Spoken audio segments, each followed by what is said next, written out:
दोस्त कुमार सिंह आपका हार्दिक स्वागत करता हूँ इसके सनी क्लासेस में। आइए फ्रेंड्स, मैं आपके लिए रेजिस्टेंस के कुछ क्वेश्चन और लेके आया हूँ और ऐसे वीडियो देखने के लिए हमारे यूट्यूब चैनल को सब्सक्राइब करें इसके सनी क्लासेस। ठीक है फ्रेंड्स, सब्सक्राइब करें और लाइक और शेयर और सब्सक्राइब करें। ठीक है फ्रेंड्स, तो स्टार्ट करते हैं आज का वीडियो। आपके लिए फ्रेंड्स में इसको मोटिवेट करने के लिए उससे एक आपके लिए एक मोटिवेशन कोड के रूप में आपको प्रस्तुत करना चाह रहा हूँ कि everything is dependent on you are think is, यानी कि if your think is positive then cancers in also be positive. अगर हमारी सोच पॉजिटिव है तो हमारा परिणाम भी सकारात्मक होगा। तो क्या करना है फ्रेंड्स, अपन को कि जो भी सोच रखनी है तो अपन को क्या रखनी है, पॉजिटिव सोच रखनी है। हमेशा नेगेटिविटी को दिमाग से निकाल देना, क्योंकि फ्रेंड्स हम बात की पॉजिटिव की हमेशा एक पहले से अपन नेगेटिव की थिंक अपने माइंड में जनरेट हो जाती है। परंतु अपन को क्या करना है, हमेशा पॉजिटिव सोच की ओर रखना है और किसी की यानी कि हमेशा पॉजिटिव की थिंक की ओर रखोगे तो आपको सकारात्मक परिणाम भी सकारात्मक होगा और जो भी अपन पास यानी कि जो रिजल्ट मिलेगा वो भी क्या मिलेगा, अपन को पॉजिटिव मिलेगा। ठीक है फ्रेंड्स, तो स्टार्ट करते हैं आज का क्वेश्चन। तो करते हैं अपने पास स्टार्ट क्वेश्चनों को। फ्रेंड्स अपने पास यहाँ पर प्रतिरोध के नियम के अनुसार यदि तांबे के तार के स्थान पर लोहे के तार का प्रयोग करें तो क्या होगा। फ्रेंड्स यहाँ पर क्या बोल रहे हैं कि प्रतिरोध यानी तांबे के तार के स्थान पर लोहे का तार का प्रयोग करें तो फिर क्या होगा। यहाँ पर क्या होगा फ्रेंड्स, यानी कि तांबे के तार की प्रतिरोधकता कम होती है और लोहे के तार की प्रतिरोधकता ज्यादा होगी। तो क्या होगा, यहाँ पर प्रतिरोध बढ़ेगा, यानी कि तांबे के तार के स्थान पर लोहे का तार प्रयोग करें तो प्रतिरोध क्या होगा, बढ़ेगा। ठीक है फ्रेंड्स, तो ऑप्शन क्या हो जाएगा, ऑप्शन नंबर ए इसका आंसर हो जाएगा। ठीक है, बढ़ते हैं नेक्स्ट क्वेश्चन की ओर। नेक्स्ट क्वेश्चन बोला गया है यानी कि ताप गुणांक का मात्रक होगा। ताप गुणांक का मात्रक क्या होता है फ्रेंड्स, यानी ताप गुणांक का मात्रक होता है प्रति डिग्री सेंटीग्रेड। यानी क्या होता है फ्रेंड्स, यानी प्रति degree 1/डिग्री centigrade.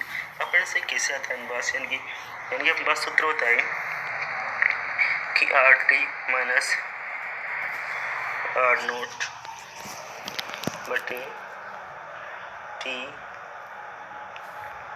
T2 minus T1 into R0। ठीक है फ्रेंड्स, इन बस ये फॉर्मूला होता है, यानी कि ताप गुणांक निकालने के बस ये फॉर्मूला होता है। ठीक है फ्रेंड्स, बस यानी कि दोनों रेजिस्टेंस होगा, यानी कि रेजिस्टेंस यानी कि ओम माइनस इंटू ओम, यानी कि दोनों रेजिस्टेंस था यहाँ पर। ठीक है, फिर हम बस यानी कि टी था यहाँ पर, यानी कि टेम्परेचर का मान यानी कि केल्विन माना है, सेंटीग्रेड मान लो। ठीक है, सेंटीग्रेड यानी कि सेंटीग्रेड माइनस सेंटीग्रेड इंटू ओम। ठीक है फ्रेंड्स, तो हम बस यानी कि इसमें से जाएगा तो ओम ही तो बचेगा। फिर हम बस यानी सेंटीग्रेड में जाएगा तो सेंटीग्रेड इंटू क्या बचेगा, ओम बचेगा। ओम से ओम कट गया, बचा हम बस प्रति डिग्री सेंटीग्रेड। क्या बचा फ्रेंड्स, यानी कि प्रति 1/सेंटीग्रेड यानी कि प्रति डिग्री सेंटीग्रेड। तो आंसर क्या हो जाएगा, ऑप्शन नंबर सी इसका आंसर हो जाएगा, यानी प्रति डिग्री सेंटीग्रेड। ठीक है फ्रेंड्स, पढ़ते हैं नेक्स्ट क्वेश्चन की ओर। नेक्स्ट क्वेश्चन है यानी कि श्रेणी क्रम में RT 60 ओम में। ठीक है, यानी कितना फ्रेंड्स, यानी टोटल रेजिस्टेंस कितना है, 60 ओम में। यदि R1 R2 R3 क्रमशः 10 ओम 20 ओम है तो R3 का मान क्या होगा। फ्रेंड्स अब बस यानी श्रेणी क्रम में जुड़ा हुआ है तो RT बराबर क्या होता है श्रेणी क्रम में कि R1 plus R2 plus R3 होता है। ठीक है, यानी कि 3 रेजिस्टेंस जुड़ा हुआ है इसलिए मैंने R3 तक लिया। अब फ्रेंड्स R1 का मान कितना देगा, इसने R1 का मान देगा 10 प्लस R2 का मान 20 प्लस ये R3 का मान और टोटल डिस्टेंस भी देगा। यहाँ पर टोटल कितना देगा फ्रेंड्स, यानी कि 60 ओम। ठीक है, अब इन दोनों को इसमें से घटा देंगे तो क्या हो जाएगा, हमको R3 का मान आ जाएगा, यानी 60 माइनस 30 बराबर फ्रेंड्स बस क्या हो जाएगा, R3 हो जाएगा। तो R3 का मान क्या हो जाएगा, यानी 60 में से 30 जाएगा कितना बचेगा फ्रेंड्स, यानी कि 30 और बस 30 ओम इसका R3 का मान हो जाएगा। तो आंसर क्या हो जाएगा इसमें, ऑप्शन नंबर ए इसका आंसर हो जाएगा। ठीक है फ्रेंड्स, बढ़ते हैं नेक्स्ट क्वेश्चन को। नेक्स्ट क्वेश्चन है यदि श्रेणी परिपथ में 3 अलग अलग मान के प्रतिरोध जुड़े हैं तो 3 अलग अलग मान के प्रतिरोध जुड़े हैं वो तो कुल तो करंट 5 एम्पीयर हो तो प्रत्येक की करंट होगी, यानी प्रत्येक करंट कितनी होगी, प्रत्येक करंट कितने की परसेंट की अपने पास, यानी कि जिसे यहाँ पर बोला गया कि पैरेलल यानी श्रेणी क्रम में कनेक्शन जुड़ा है, यानी कि 3 रेजिस्टेंस हैं श्रेणी क्रम में जुड़े हैं तो टोटल करंट 5 एम्पीयर फ्लो हो रही है। जिस प्रकार अपने पास ये रेजिस्टेंस मान लो, यानी 3 रेजिस्टेंस श्रेणी क्रम में जुड़े हुए, यानी कि करंट यानी श्रेणी क्रम में क्या होती है, करंट का मान समान होता है, यानी कि वोल्टेज डिवाइडेशन होता है यहाँ पर, यानी कि वोल्टेज का मान ही बढ़ता है। यहाँ पर क्या बढ़ता है फ्रेंड्स, यानी कि वोल्टेज का मान यहाँ पर बढ़ता है। ठीक है, तो बस करंट का मान क्या होगा, यानी कि श्रेणी क्रम में समान होगा। तो बस प्रत्येक में करंट कितना होगी, 5 एम्पीयर होगी। ठीक है फ्रेंड्स, आंसर क्या हो जाएगा, ऑप्शन नंबर ए इसका आंसर हो जाएगा। ठीक है, बढ़ते हैं नेक्स्ट क्वेश्चन की ओर। नेक्स्ट क्वेश्चन बोला गया यदि प्रत्येक यानी यदि प्रतिरोध के दूसरे सिरे को दूसरे प्रतिरोध के पहले सिरे से जोड़ा जाए तो आगे भी ऐसे क्रम चलता रहे तो एक क्रम कैसा होगा। ठीक है फ्रेंड्स, यानी कि एक कनेक्शन कैसा होगा। तो फ्रेंड्स यहाँ बोला गया है कि प्रतिरोध जैसे मान लिया हो, यानी मान लिया एक रेजिस्टेंस है, ठीक है, दूसरा रेजिस्टेंस है, ठीक है। तो पास यानी ये बोला गया है फर्स्ट और इसका सेकंड, इसका फर्स्ट और इसका सेकंड। तो फ्रेंड्स यानी ये बोला गया है कि एक रेजिस्टेंस का दूसरा सिरा यानी कि दूसरे रेजिस्टेंस के पहले सिरे से जोड़ा जाए तो एक क्रम क्या होगा। पर साथ ही को फ्रेंड्स एक कौन सा क्रम आ रहा है अपने पास, ये कौन सा क्रम आ रहा है, ये कौन सा क्रम आ रहा है फ्रेंड्स, यानी कि श्रेणी क्रम। तो आंसर क्या होगा अपने पास, ऑप्शन नंबर ए होगा, यानी कि श्रेणी क्रम होगा। यानी कि पहले प्रतिरोध का यानी कि पहले प्रतिरोध का दूसरा सिरा दूसरे प्रतिरोध के पहले सिरे से जोड़ा जाए तो कौन सा क्रम होगा, वो श्रेणी क्रम होगा। ठीक है फ्रेंड्स, और नेक्स्ट क्वेश्चन की ओर। नेक्स्ट क्वेश्चन बोला गया कि समांतर क्रम में जुड़े प्रतिरोधों में करंट का मान निर्भर करता है, यानी कि वोल्टेज स्थिर हो। तो फ्रेंड्स यानी क्या बोला गया, समांतर क्रम में जुड़े प्रतिरोधों में से करंट का मान निर्भर करता है यदि वोल्टेज स्थिर हो। तो फ्रेंड्स यहाँ पर करंट का मान किस पर निर्भर करेगा, यानी करंट का मान किस पर निर्भर करेगा कि आरोपित वोल्टेज, तो वोल्टेज क्या होगा समांतर क्रम में समान होगा। और यानी प्रतिरोधों के प्रकार यानी प्रतिरोधों का प्रतिरोध पर एक करेगा, यहाँ पर करंट निर्भर करेगा। ठीक है फ्रेंड्स, तो आंसर क्या होगा, ऑप्शन नंबर 2 इसका आंसर हो जाएगा। प्रतिरोधकों के प्रतिरोध पर निर्भर करता है, यानी कितने का प्रतिरोध है तो उसके ऊपर करंट डिपेंड करेगा यहाँ पर। ठीक है फ्रेंड्स, पढ़ते हैं नेक्स्ट क्वेश्चन।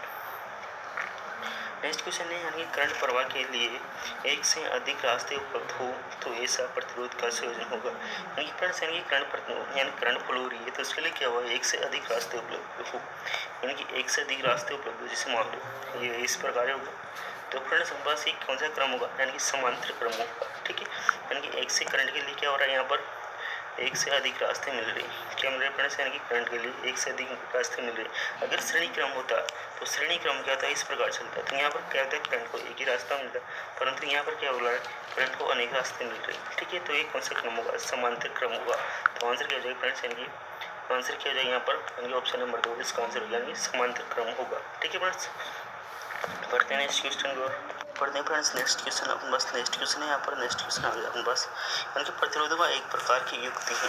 फ्रेंड्स यहाँ पर बोला गया प्रतिरोध किस प्रकार की युक्ति, यहाँ पर बोला गया कि प्रतिरोध किस प्रकार की युक्ति है फ्रेंड्स, यानी कि प्रतिरोध यानी कि रेजिस्टेंस के बारे में पूछा गया, यानी कि एक पक्षीय यानी कि द्विपक्षीय, यानी कि दोनों है या फिर इनमें से कोई नहीं। तो फ्रेंड्स बस यानी कि प्रतिरोध क्या होती है, यानी कि द्विपक्षीय होती है, यानी बाई डायरेक्शनल होती है, यानी कि बायलेटरल होती है। फ्रेंड्स किस प्रकार होती है, बायलेटरल यानी कि धनात्मक और ऋणात्मक संबंध एक जैसा होता है। जैसे मैं रेजिस्टेंस को इधर से जोड़ूं या फिर इधर से जोड़ूं तो दोनों तरफ से ये वर्क करता है, यानी कि क्या होता है, बायलेटरल होता है, यानी कि द्विदिशीय होता है। ठीक है फ्रेंड्स, तो बस यानी रेजिस्टेंस दोनों तरफ से यानी कि दोनों साइड से काम कर सकता है।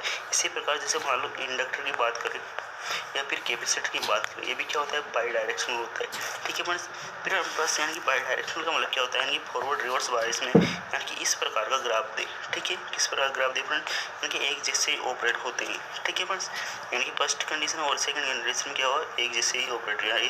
जो first quadrant and third quadrant में इसका ग्राफ प्राप्त हो तो कौन सा होता है, यानी कि बाई डायरेक्शनल होता है। यानी कि इस प्रकार की बात है कि बाई डायरेक्शनल डिवाइस होती है। ठीक है, जैसे इलेक्ट्रॉनिक्स डिवाइस होती है, ट्रांजिस्टर, डायोड, सिग्नल डायोड और इलेक्ट्रॉनिक्स सर्किट में उपयोग होने वाले एक्टिव यानी कि एक्टिव कंपोनेंट्स फॉरवर्ड में कंट्रोल और रिवर्स में क्या होते हैं, यानी कि रिवर्स में क्या होते हैं फ्रेंड्स, यानी कि एक बार ब्रेक डाउन होने के बाद वापस कंट्रोल नहीं होते। जिस प्रकार बस यानी कि जैसे डायोड मान लो कि एक डायोड मान लो, ठीक है फ्रेंड्स, ये डायोड मान लो, ये डायोड मान लो। अगर बस ये तो क्या कर रहा है फॉरवर्ड में, तो क्या कर रहा है फ्रेंड्स, यानी कि वोल्टेज का से वर्क कर रहा है, यानी कि फॉरवर्ड में कंट्रोल करता है, यानी कि वोल्टेज कंट्रोल करता है। और जैसे प्रकार हम बस रिवर्स की बात करें तो रिवर्स में ये बस यानी कि रिवर्स में अगर आप इसको सप्लाई लगा रहे हो, जबकि रिवर्स में एक बार ब्रेक डाउन होने के बाद ये क्या होता है, यानी कि जिस प्रकार बस ये क्या हो जाता है, अगर इसके ये ब्रेक डाउन इसकी क्षमता खत्म हो जाए तो ये ब्रेक डाउन होने के बाद वापस ये बस स्थिति में नहीं आता, तो फ्रेंड्स यानी कि वापस कंट्रोल नहीं कर पाता। तो ये क्या होता है कि जबकि यानी कि रिवर्स में एक बार ब्रेक डाउन होने के बाद कोई कंट्रोल नहीं करता, यानी कि इस पर कोई कंट्रोल नहीं रहता। ठीक है फ्रेंड्स, तो यानी कि किस प्रकार की डिवाइस है, यानी कि फ्रेंड्स यानी कि यूनिलैटरल डिवाइस, यानी कि एक दिशा डिवाइस। ठीक है फ्रेंड्स, यानी कि एक ही दिशा में वर्क करती है। ठीक है, तो बस यानी कि रेजिस्टेंस की, यानी कि रेजिस्टेंस की बात की गई तो रेजिस्टेंस क्या होगा, बाई डायरेक्शनल डिवाइस है। जैसे प्रकार रेजिस्टेंस हो गया, रेजिस्टेंस हो गया, कैपेसिटर हो गया, इंडक्टर हो गया, कौन सी डिवाइस है फ्रेंड्स, यानी कि बाई डायरेक्शनल डिवाइस है। ठीक है फ्रेंड्स, तो आंसर क्या होगा, ऑप्शन नंबर बी इसका आंसर होगा। ठीक है, बढ़ते हैं नेक्स्ट क्वेश्चन की। नेक्स्ट क्वेश्चन हम बात से नहीं बोला गया फ्रेंड्स, नेक्स्ट क्वेश्चन बोला गया यहाँ पर, यानी कि वैद्युतिक क्षेत्र में इलेक्ट्रॉन गति करते हैं। अब फ्रेंड्स यहाँ पर बोला गया कि इलेक्ट्रिकल फील्ड में इलेक्ट्रॉन किस प्रकार गति करते हैं। तो इलेक्ट्रॉन फील्ड यानी कि इलेक्ट्रॉन की बात की गई, जिस प्रकार बस धारा किस प्रकार होती है कि धारा बस उच्च विभव से निम्न विभव की ओर गति करती है। जिससे फ्रेंड्स हमारे पास यानी कि विभव मान लो इधर ज़्यादा है और इधर क्या है, विभव कम है, तो फ्रेंड्स हमारे पास धारा किधर गति करेगी, यानी कि उच्च विभव से निम्न विभव की ओर गति करेगी। यानी कि क्या कर रहा है फ्रेंड्स, यानी कि उच्च विभव से निम्न विभव, इधर देखो मतलब वोल्टेज इधर ज़्यादा है, ठीक है, और इधर वोल्टेज कम है। ठीक है फ्रेंड्स, तो क्या करेगी, यानी उच्च विभव से निम्न विभव की ओर गति करेगी। जबकि हमारे पास इलेक्ट्रॉन क्या होता है, इसके विपरीत कार्य करता है, यानी कि धारा के प्रवाह के विरुद्ध इलेक्ट्रॉन प्रवाह होते हैं। यानी कि इलेक्ट्रॉन प्रवाह किसके विरुद्ध होती है, धारा के विरुद्ध इलेक्ट्रॉन प्रवाह होती है। तो इलेक्ट्रॉनों का प्रवाह की, यानी कि इलेक्ट्रॉनों की गति क्या होगी, यानी कि बस निम्न विभव से उच्च विभव की ओर होगी। तो ऑप्शन क्या होगा यहाँ पर, यानी कि नीचे विभव से नीचे विभव की दिशा में होगी, यानी कि ऊंचे विभव की दिशा में क्या होगी, यानी कि फ्रेंड्स यानी क्या बोला गया है कि इलेक्ट्रॉन की गति क्या होगी, यानी कि नीचे, यानी कि निम्न विभव से, यानी कि निम्न विभव से, इस बात को अपन बस निम्न विभव से उच्च विभव की ओर होगी। ठीक है, यानी कि इलेक्ट्रॉन की गति, तो फ्रेंड्स अपन बस यानी कि इलेक्ट्रॉन की गति तो ये होगी। फिर अगर आप पास करंट की गति पूछे तो क्या होगी, यानी कि उच्च विभव से निम्न विभव की ओर होगी। क्या होगी, उच्च विभव से निम्न विभव की ओर होगी। तो इलेक्ट्रॉन की गति क्या होगी, उच्च विभव की दिशा में होगी। तो ऑप्शन नंबर ए इसका आंसर होगा। ठीक है, क्या हो जाएगा, ऑप्शन नंबर ए इसका आंसर हो जाएगा। बढ़ते हैं नेक्स्ट क्वेश्चन पर। नेक्स्ट क्वेश्चन बोला गया कि परमाणु का सबसे हल्का कण होगा, परमाणु का सबसे हल्का कण होगा। फ्रेंड्स यहाँ पर हल्के कण की बात करें तो फ्रेंड्स यहाँ पर बोला गया कि इलेक्ट्रॉन भी है, प्रोटॉन भी है, न्यूट्रॉन भी है। तो फ्रेंड्स यानी कि क्या होगा कि हमारे पास इलेक्ट्रॉन यानी कि द्रव्यमान की बात कर रहा है। ठीक है, तो इलेक्ट्रॉन का द्रव्यमान की बात करें तो इलेक्ट्रॉन का द्रव्यमान कितना था फ्रेंड्स, यानी कि 9.1 मल्टीपल 10⁻31 किलोग्राम होता है। ठीक है, इसी प्रकार बस यहाँ बात करिए प्रोटॉन का द्रव्यमान कितना होता है। प्रोटॉन का द्रव्यमान कितना होता है फ्रेंड्स, यानी कि 1.672 मल्टीपल 10⁻28 किलोग्राम होता है। ठीक है, 27 किलोग्राम होता है। इसी प्रकार आप न्यूट्रॉन की बात करोगे तो न्यूट्रॉन में क्या होगा, 1.675 मल्टीपल 10⁻27 किलोग्राम होगा। फ्रेंड्स यानी कि बोला गया कि सबसे हल्का कण होगा। अब देखो जिसके पावर माइनस में ज़्यादा है वो सबसे हल्का कण होगा, क्योंकि उसमें क्या करना पड़ेगा हमको, यानी कि 10 की पावर प्लस नीचे भाग लगाना पड़ेगा, तो क्या होगा उसका मान सबसे कम होगा। इससे प्रकार बस यहाँ पर प्रोटॉन की देखो, प्रोटॉन क्या है यहाँ पर 1.672 है और यहाँ पर क्या है 1.675 है। तो फ्रेंड्स बस कौन सा बड़ा है, यहाँ पर न्यूट्रॉन बड़ा है। तो फ्रेंड्स अगर आपसे पूछे तो क्या कि परमाणु का सबसे हल्का कण होगा, तो हल्का कण तो कौन सा होगा, यहाँ पर इलेक्ट्रॉन होगा। और भारी कण पूछे तो फिर क्या होगा, यहाँ पर प्रोटॉन यानी कि न्यूट्रॉन होगा। यानी कि सबसे परमाणु का सबसे भारी कण कौन सा होगा, न्यूट्रॉन होगा। ठीक है फ्रेंड्स, तो बस क्या होगा यहाँ पर ऑप्शन नंबर, यानी कि ऑप्शन नंबर ए इसका आंसर होगा। नहीं, इलेक्ट्रॉन हल्का कण क्या होगा, सबसे हल्का कण इलेक्ट्रॉन होगा, क्योंकि इसमें बस यानी कि आ गया यहाँ पर 9.1 मल्टीपल 10⁻31 किलोग्राम है। ठीक है फ्रेंड्स, तो आंसर क्या हो जाएगा, ऑप्शन नंबर ए इसका आंसर हो जाएगा। ठीक है, पढ़ते हैं नेक्स्ट क्वेश्चन।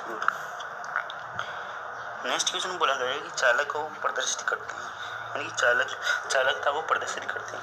अब चालकता को प्रदर्शित करते हैं तो फिर समझ चालकता क्या होती है कि आर का अपोजिट क्या होती है, चालकता होती है, यानी कि 1/G होती है। या फिर जी बराबर क्या होता है, बस जी बराबर क्या होता है 1/R होता है। तो आर का मात्रा क्या होता है, ओम होता है, यानी कि 1/ओम, या तो आप इस प्रकार कह सकते हो, यानी कि प्रति ओम बोल सकते हो। या फिर अपने पास इसका उल्टा क्या होता है, मोह होता है। क्या होता है फ्रेंड्स, यानी कि महो होता है। तो बस क्या होगा यहाँ पर, यानी कि चालकता का मात्रा क्या होगा, महो होगा। ये ऑप्शन नंबर बी इसका आंसर होगा। ठीक है, बढ़ते हैं नेक्स्ट क्वेश्चन पर। नेक्स्ट क्वेश्चन बोला गया कि एक वस्तु पर एक कूलाम ऋण आवेश है, इस पर सामान्य अवस्था में इलेक्ट्रॉन कितने इलेक्ट्रॉन अधिक होंगे, ये बोला जाएगा फ्रेंड्स यानी कि सामान्य अवस्था में कितने इलेक्ट्रॉन अधिक होंगे। तो बस यानी कि इलेक्ट्रॉन पर कितना आवेश है, यानी कि इलेक्ट्रॉन की बात करें पहले तो बस एक इलेक्ट्रॉन में कितना आवेश होता है। इलेक्ट्रॉन में आवेश कितना होता है कि 1.6 मल्टीपल 10 की पावर -19 कूलाम होता है। कितना होता है फ्रेंड्स, यानी कि 1.6 मल्टीपल 10 की पावर -19 कूलाम होता है। ठीक है, ये तो क्या होता है इलेक्ट्रॉन पर आवेशित होता है, परंतु क्या होता है यहाँ ऋणावेशित होता है। ठीक है, प्रोटॉन की बात करें तो फिर यहाँ पर क्या होता है धनात्मक आता है, यानी कि 1.6 मल्टीपल 10 की पावर -19 कूलाम में कितना किस होता है प्रोटॉन होता है। परंतु यहाँ पर क्या बोला गया ऋणावेश यानी कि इलेक्ट्रॉन की बात कर रखा है यहाँ पर। तो फ्रेंड्स हम बस यानी बात करें तो यहाँ पर बोला गया कि एक कूलाम आवेश में इलेक्ट्रॉन की संख्या पूछी गई, एक कूलाम आवेश में इलेक्ट्रॉन की संख्या पूछी गई। परंतु यहाँ पर क्या था बस अभी मैंने लिखा था उसमें क्या था यहाँ पर कूलाम था, तो यहाँ पर क्या पूछे गए एक कूलाम की बात की गई। तो एक कूलाम की बात करें तो एक कूलाम का मतलब फ्रेंड्स बस एक कूलाम में निकाला यहाँ पर। तो फ्रेंड्स एक कूलाम में क्या करेंगे अपन बस इलेक्ट्रॉन की संख्या का भाग लगा देंगे, यानी कि कितने कूलाम एक में कितने इलेक्ट्रॉन है। ठीक है, यानी कितने कूलाम आवेश है, तो एक इलेक्ट्रॉन की बात कर रहे हैं यहाँ पर। ठीक है, तो एक इलेक्ट्रॉन निकालेंगे तो फ्रेंड्स क्या करेंगे 1.6 मल्टीपल 10 की पावर -19 का इसमें अपन भाग लगाएंगे तो ऊपर जाके हो जाएगा प्लस हो जाएगा, तो क्या हो जाएगा 10 की पावर 19 बटे क्या हो जाएगा 1.6 हो जाएगा। ठीक है, अब आप एक जीरो इधर से ले लो, क्या करोगे क्योंकि एक जीरो इधर से लेते हैं तो कितना हो गया 10 और पॉइंट हटाते कितना हो गया यहाँ पर 100, यहाँ कितना हो गया 10 की पावर 18 कितने के फ्रेंड्स यानी कि 10 की पावर 18 बटे कितना यहाँ पर यानी कि 16 हो गए। ठीक है, यानी कि पॉइंट हटाते हैं, यहाँ का पॉइंट हटाते तो कहाँ चला गया ऊपर, यानी यहाँ का पॉइंट हटाते हैं जीरो कहाँ चला गया ऊपर चला गया और एक जीरो इधर से ले मैंने यानी कि 19 था यहाँ पर 19 से एक जीरो इधर लेते कितना हो गया यहाँ पर यानी कि 100 हो गया। ठीक है, अब 16 का भाग इसमें लगाओगे तो कितना है यहाँ पर 6.25 इंटू 10 की पावर क्या हो जाएगा यहाँ 18 इलेक्ट्रॉन हो जाएगा। क्या हो जाएगा फ्रेंड्स यानी कि 18 इलेक्ट्रॉन हो जाएगा। तो एक आवेश में कितने इलेक्ट्रॉन होंगे यानी कि 6.25 मल्टीपल 10 की पावर 18 इलेक्ट्रॉन होंगे। अगर एक इलेक्ट्रॉन में आवेश पहुंचे तो फिर क्या होगा 1.6 मल्टीपल 10 की पावर -19 कूलाम होगा, और एक कूलाम में इलेक्ट्रॉन पूछे तो क्या होगा 6.25 मल्टीपल 10 की पावर 8 इलेक्ट्रॉन होगा। तो आंसर क्या हो जाएगा ऑप्शन नंबर सी इसका आंसर हो जाएगा। ठीक है, पढ़ते हैं नेक्स्ट क्वेश्चन को। एक आयन पर कम से कम आवेश की मात्रा हो सकती है, यानी कि एक आयन पर कम से कम कितने आवेश की मात्रा हो सकती है।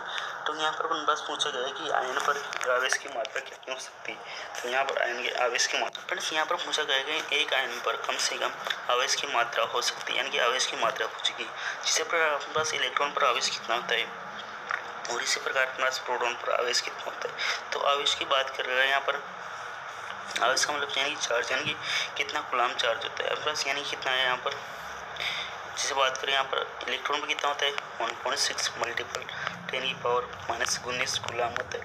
इसी प्रकार प्रोटॉन की बात करें तो प्रोटॉन क्या होता है 1.6 मल्टीपल 10 की पावर 19 कूलाम होता है, यानी कि इलेक्ट्रॉन के आवेश के बराबर होता है। ठीक है, यानी कि एक आयन पर कम से कम आवेश की मात्रा हो सकती है, यानी कि एक इलेक्ट्रॉन आवेश के बराबर होती है, यानी क्या होगा ऑप्शन नंबर बी इसका आंसर होगा। ठीक है, बढ़ते हैं नेक्स्ट क्वेश्चन की ओर।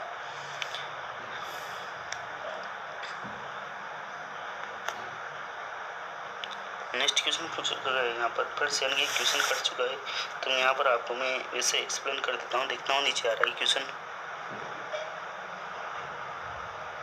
हाँ फ्रेंड्स नीचे क्वेश्चन आ रहा है। ठीक है, तो इस क्वेश्चन को नीचे मिल रहा है क्वेश्चन, क्योंकि बस ये फोटो अगर फोटो मैंने पीडीएफ कर सेट करने में थोड़ा सा मिस्टेक हो गया। ठीक है फ्रेंड्स, यानी कि उल्टे फोटो सेट होगा। ठीक है, तो बस क्वेश्चन हो जाएगा यानी कि क्वेश्चन नंबर 6 यानी 5 के बाद 6 आएगा, यानी कि तो कितना बस 5 के बाद 6 तो 6 क्वेश्चन हो जाएगा यानी कि 200 वोल्ट और 100 वाट लैंप के का प्रतिरोध क्या होगा, यानी कि 200 वोल्ट का लैंप है और इसके 100 वाट क्षमता है तो इसके प्रतिरोध कितना होगा। तो फ्रेंड्स बस क्या होता है कि पी बराबर क्या होता है V² बटे आर होता है। तो बस आर निकालें तो आर इधर ले लो और V² बटा पी करना है आपको। ठीक है, तो यहाँ पर क्या करोगे आप पी आर बराबर क्या हो जाएगा V² बटा पी। ठीक है, तो V कितना है बस यानी कि 200 वोल्ट 200 इंटू 200 कर दो, यानी V² करना है बटे बस वाट कितना है पावर कितनी है 100, तो 0 से 0 काट दो। ठीक है, और 200 को जब 2 से गुणा करोगे तो कितना होगा 400 ओम। तो आंसर क्या हो जाएगा ऑप्शन नंबर सी इसका आंसर हो जाएगा 400। तो रेजिस्टेंस कितना है यहाँ पर 400 हो जाएगा। ठीक है, करते हैं नेक्स्ट क्वेश्चन को। नेक्स्ट क्वेश्चन के पूछा गया है कि शुद्ध धातु का प्रतिरोध ताप बढ़ाने पर क्या होगा, यानी कि शुद्ध जिसे पीटीसीआर कंडक्टर होते हैं, पीटीसीआर कंडक्टर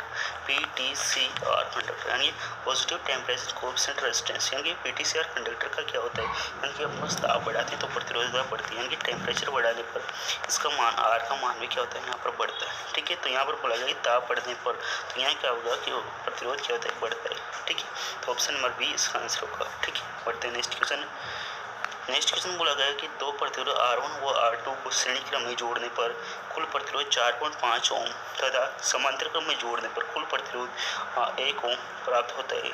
तो R1 व R2 के मान क्रमशः होंगे। फ्रेंड्स आप यहाँ पर लॉजिक लगा सकते हो कि श्रेणी क्रम में क्या होता है कि RT बराबर क्या होता है कि R1 प्लस क्या होता है R2 होता है, श्रेणी क्रम होता है। और समांतर में क्या होता है, समांतर क्रम में क्या होता है फ्रेंड्स, यानी कि R1 इंटू R2 बटा, यानी कि दो रेजिस्टेंस की बात करें जब, ठीक है, R1 प्लस R2 होता है। तो दो रेजिस्टेंस की बात करें तो वो होता है समांतर में एक फॉर्मूला। ठीक है, तो आप यहाँ पर बात करोगे कि RT कितना दे देगा, यहाँ पर 4.5। आप देखो आप यहाँ पर थोड़ा सा लॉजिक लगा सकते हो, यानी कि दो रेजिस्टेंस को जोड़ो जिससे अपने पास यानी कि 4.5 वैल्यू प्राप्त हो जाए। जिसमें 4 और 5 जोड़ो तो कितना हो रहा है, यहाँ पर 19 हो रहा है, ये भी नहीं होगा। इधर देखो 1.5 और 3 को जोड़ो तो कितना हो रहा है 4.5, तो ये हो सकता है। ठीक है, अगले को देख लेते हैं।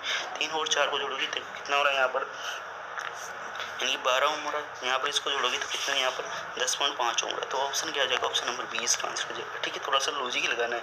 आप इसको सोल्व करने बैठ जाओ तो बहुत टाइम लगेगा, परंतु बस यहाँ पर लॉजिक लगाना है कि रेजिस्टेंस श्रेणी क्रम में जोड़ा है तो 4.5 आ रहा है, RT कितना आ रहा है यहाँ पर 4.5 आ रहा है। तो क्या हो जाएगा ऑप्शन नंबर बी, यानी कि ऑप्शन नंबर 20 का आंसर हो जाएगा। इसको दोनों को जोड़ोगे ना तो कितना हो जाएगा, ऑप्शन नंबर 20 का आंसर हो जाएगा। ठीक है, बढ़ते हैं नेक्स्ट क्वेश्चन पे।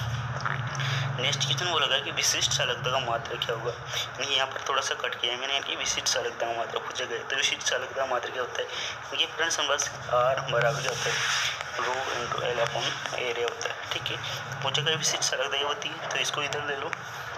ठीक है, एरिया इंटू R हो गया, बटे क्या हो गया यहाँ पर एल हो गया, यानी कि ये तो क्या कर दिया मैंने इधर ले लिया और एक क्या कर दिया इसको गुणा कर दिया, ये दोनों गुणा में तो ये अपने पास ये दोनों गुणा में यहाँ पर। ठीक है, तुम पास यानी कि क्या करोगे आप, एरिया क्या होता है मीटर स्क्वायर होता है। ठीक है, रेजिस्टेंस क्या होता है ओम होता है। ठीक है, इंटू एल किस में होता है, यहाँ पर लंबाई किस में होती है मीटर, तो मीटर से मीटर कट किया तो क्या बचा अपने पास, यानी कि मीटर यानी कि ओम इंटू मीटर बचा। ठीक है, तो आंसर क्या हो जाएगा ओम इंटू मीटर। तो ऑप्शन नंबर डी इसका आंसर हो जाएगा, यानी कि आंसर क्या हो जाएगा फ्रेंड्स, यानी कि ओम इंटू मीटर हो जाएगा। तो आंसर क्या हो जाएगा, यानी कि फ्रेंड्स यहाँ पर ऑप्शन ही गलत दे देगा थोड़ा सा। तो प्रतिरोधकता मात्रा क्या होगा, तो प्रतिरोधकता यहाँ बोला गया चालकता, यहाँ पर क्या बोला गया फ्रेंड्स, यानी कि चालकता बोला गया। ठीक है, तो अपने पास यहाँ तो क्या आएगा प्रतिरोध का मात्रा, सॉरी फ्रेंड्स यानी कि मैंने अपना उल्टा कर दिया। तो चालकता का बोला गया यहाँ पर विशिष्ट प्रतिरोधकता नहीं बोला गया, यानी कि विशिष्ट चालकता बोला गया, यानी कि अपने पास विशिष्ट चालकता का मात्रा क्या होगा। तो विशिष्ट चालकता, तो चालकता का मात्रा क्या था अपने पास, यानी कि चालकता का मात्रा क्या है अपने पास, यानी कि ओम इंटू मीटर आया। ठीक है, और विशिष्ट चालकता क्या होती है, यानी कि विशिष्ट चालकता की बात करें तो विशिष्ट चालकता क्या होती है, यानी कि इसका उल्टी होती है, यानी कि प्रतिरोधकता क्या होती है उल्टा होता है। तो अपने पास यहाँ क्या करोगे प्रतिरोधकता का, यानी क्या करोगे हम कि हमारे पास प्रतिरोधक की मात्रा यहाँ रखोगे ओम इंटू मीटर। ठीक है, तो ओम को ऊपर ले जाओ तो यहाँ पर क्या हो जाएगा महो प्रति मीटर हो जाएगा। तो क्या बोला यहाँ पर विशिष्ट चालकता की बात की गई, तो विशिष्ट चालकता को से दर्शाते अपना न्यू से दर्शाते। ठीक है, यानी कि सिग्मा से दर्शाते। तो आंसर क्या हो जाएगा, यानी कि महो प्रति मीटर हो जाएगा। ठीक है, तो ऑप्शन नंबर डी इसका आंसर हो जाएगा, महो प्रति मीटर हो जाएगा। ठीक है फ्रेंड्स, बढ़ते हैं नेक्स्ट क्वेश्चन।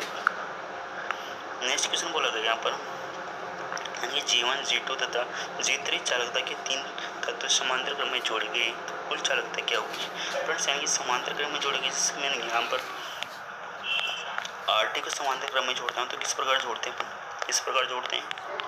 ठीक है, अपना समांतर क्रम में जोड़ते हैं तो इसी प्रकार जोड़ते हैं। तो बस यहाँ पर क्या होता है प्रतिरोधकता चालकता, यानी कि प्रतिरोध चालकता का उल्टा होता है, यानी कि प्रतिरोध इसका क्या होता है, यानी कि G बराबर क्या होता है 1/R होता है। ठीक है, तो 1/R की जगह मैं क्या लूँगा G लूँगा, तो यहाँ पर क्या होगा कि GT आएगा तो किस प्रकार आएगा G1 प्लस, यानी कि जिस प्रकार श्रेणी में रेजिस्टेंस जोड़ते हैं ना उसी प्रकार आएगा कि G1 प्लस, इसको इधर लिख देते हैं G1 plus G2 plus G3 इस प्रकार आएगा। ठीक है, तो आंसर देखना है अपने पास ऑप्शन नंबर बी इसका आंसर हो जाएगा। ठीक है फ्रेंड्स, तो आंसर क्या आ जाएगा, ऑप्शन नंबर बी इसका आंसर हो जाएगा। ठीक है, अपने पास आधे ऑप्शन ऊपर निकल गए, तो अपने पास थोड़ा सा मिस्टेक हो गया था इसको बनाने में, तो अपने पास आंसर क्या हो जाएगा, ऑप्शन नंबर बी इसका आंसर हो जाएगा। ठीक है फ्रेंड्स,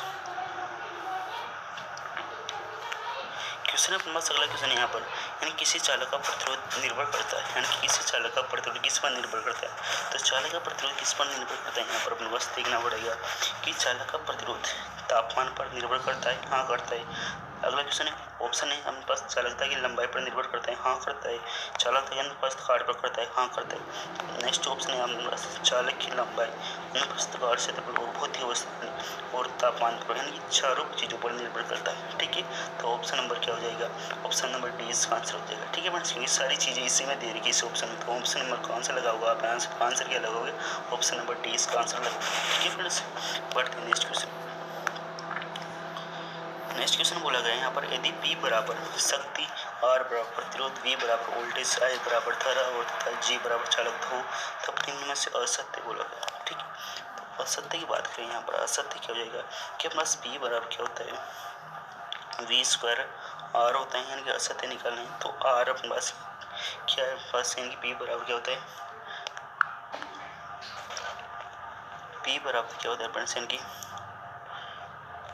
I स्क्वायर R होता है, ये अपने पास P बराबर क्या होता है, V स्क्वायर बटे R होता है। ठीक है, तो मैं इसको किस प्रकार लिख सकता हूँ, R का लिखूँ, जिसमें R को लिखूँ मैं यहाँ पर, यानी कि V स्क्वायर बटे 1 बटा, इसको G लिखूँ, क्या लिखूँ, हमारे पास R को क्या लिख सकते हैं, 1/G, क्योंकि हमारे पास R का ऑपोजिट क्या होता है, 1/, चालकता होता है। ठीक है, तो हमारे पास G कहाँ चला जाएगा, ऊपर चला जाएगा, तो बस P बराबर क्या हो जाएगा यहाँ पर, V स्क्वायर इंटू G हो जाएगा। ठीक है, तो अपने पास ये भी सही है यहाँ पर। ठीक है, नेक्स्ट क्वेश्चन को, नेक्स्ट ऑप्शन को चेक करते हैं, तो V बराबर क्या होता है, V स्क्वायर बराबर क्या होता है, यानी कि अपने पास क्या होता है यहाँ पर कि P बराबर क्या होता है, V स्क्वायर बटे R होता है। ठीक है, तो अपने पास V स्क्वायर को इधर ले लूँ, इसको इधर मल्टीप्लाई कर दूँ, तो V स्क्वायर बराबर क्या होता है, P इंटू R होता है। ठीक है, स्क्वायर को उठाते इधर क्या आ जाएगा, रूट आएगा, तो ये भी सही है। बस नेक्स्ट क्वेश्चन को नेक्स्ट ऑप्शन को चेंज करते हैं कि बस P बराबर क्या होता है, I स्क्वायर R होता है। ठीक है, तो I को इधर ले लेते हैं और R को इधर बेचेंगे तो कहाँ चला जाएगा, P बटे R हो जाएगा। ठीक है फ्रेंड्स, और इसका स्क्वायर को हटाएंगे तो क्या हो जाएगा, इधर रूट जाएगा, तो ऑप्शन नंबर ये भी सही है। फिर हमारे पास ऑप्शन नंबर बचा है सी, तो ऑप्शन नंबर सी ही राइट होगा, क्योंकि हमारे पास क्या होता है कि P बराबर I स्क्वायर R होता है। ठीक है, अपने पास यहाँ पर अगर इसकी जगह मैं G लूँ तो फिर क्या होगा यहाँ पर, अपने पास P बराबर I स्क्वायर अपॉन 1/G हो जाएगा। ठीक है, 1/G होते हैं, हम बस यहाँ पर निकालो, G बराबर निकालोगे आप, तो क्या होगा यहाँ पर, ये G बराबर निकालोगे तो G बराबर क्या होगा यहाँ पर कि I स्क्वायर अपॉन क्या हो जाएगा अपने यानी कि P हो जाएगा। ठीक है, तो बस ये ऑप्शन गलत है, तो ऑप्शन नंबर क्या होगा, ऑप्शन नंबर सी इसका असत्य है। ठीक है, तो यानी कि G बराबर क्या होना चाहिए, G बराबर होना चाहिए I स्क्वायर अपॉन P होना चाहिए। ठीक है फ्रेंड्स, तो बस क्या हो जाएगा, ये ऑप्शन यानी कि सी ऑप्शन यानी कि रॉन्ग हो जाएगा, यानी असत्य का कथन पूछा गया है, तो असत्य के लिए क्या हो जाएगा, ऑप्शन नंबर सी इसका रॉन्ग हो जाएगा। ठीक है, पढ़ते हैं नेक्स्ट क्वेश्चन को। नेक्स्ट क्वेश्चन बोला गया कि चित्र में 3.5 प्रदर्शित प्रतिरोधों की संयोजन का तुल्य प्रतिरोध यानी कि आरटी का मान ज्ञात करना है। तो आरटी का मान ज्ञात करने के लिए आप कोई से भी टर्मिनोलॉजी से यानी 2 टर्मिनोलॉजी से क्या करना है आपको, आरटी निकालना है, यानी कि इस पर से निकालो या इस पर से निकालो, कोई से भी से निकालो। ठीक है, तो मैं यहाँ निकाल रहा हूँ ए और बी के बीच में निकाल रहा हूँ, तो बस जिससे मैं यहाँ पर ए और बी पर सप्लाई लगाता हूँ तो क्या होता है, ये दोनों रेजिस्टेंस क्या इस श्रेणी में, तो क्या हो जाएगा 5 और 5 जुड़ते हैं कितना यहाँ पर 10 ओम हो गया, तो फ्रेंड्स हम यानी कि रेजिस्टेंस कितना हो जाएगी, यानी कि ये क्या हो जाएगा, यानी कि ये क्या हो जाएगा, टोटल 10 ओम का हो गया। ठीक है, जब 10 ओम के 2 रेजिस्टेंस पैरेलल में जुड़े हुए तो क्या होता है, उनका मान आधा हो जाता है, क्यों क्या हो जाता है कि आर अपने पास अगर आर 2 समान मान के जुड़े हो तो बस क्या जुड़े हो, तो उसके बटे में क्या हो जाता है, 2 रेजिस्टेंस की संख्या हो जाती है, क्योंकि रेजिस्टेंस का मान समान होना चाहिए, जिस प्रकार बस 10 रेजिस्टेंस क्या हुआ समान मान के जुड़े हो, यानी संख्या को उसमें क्या लगा दें, भाग लगा दें, क्या होता है कि आर बटा एन हो जाता है।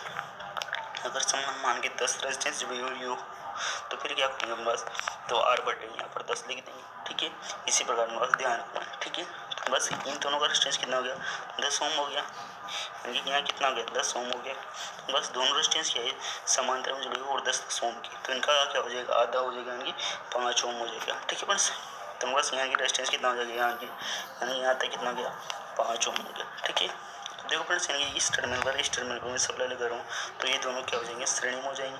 तो फिर 5 ओम और 5 ओम क्या हो जाएंगे, 10 ओम हो जाएंगे। फिर हम बस यानी क्या हो जाएगा, इसका रेजिस्टेंस कितना हो गया, 10 ओम हो गया। ठीक है, तो इसका रेजिस्टेंस कितना हो गया फ्रेंड्स, यानी 10 ओम हो गया। फिर 10 से 10 को आधा करोगे यानी 2 समांतर हो रहा है यहाँ पर, तो क्या होगा यहाँ पर 5 ओम हो जाएगा, यानी आर टी कितना आ गया यहाँ पर 5 ओम। तो ऑप्शन नंबर डी इसका आंसर हो जाएगा। ठीक है फ्रेंड्स, बढ़ते हैं नेक्स्ट क्वेश्चन। फ्रेंड्स हमारे पास क्वेश्चन समाप्त हो चुके हैं। आज का वीडियो यहीं रखते हैं, और अगर आपको वीडियो पसंद आया हो लाइक और शेयर करें और सब्सक्राइब करें और अपने दोस्तों को अधिक से अधिक शेयर करें ताकि अपने पास जमरा मनोबल बढ़ता है। ठीक है फ्रेंड्स, तो आज का वीडियो यहीं रखते हैं। ठीक है।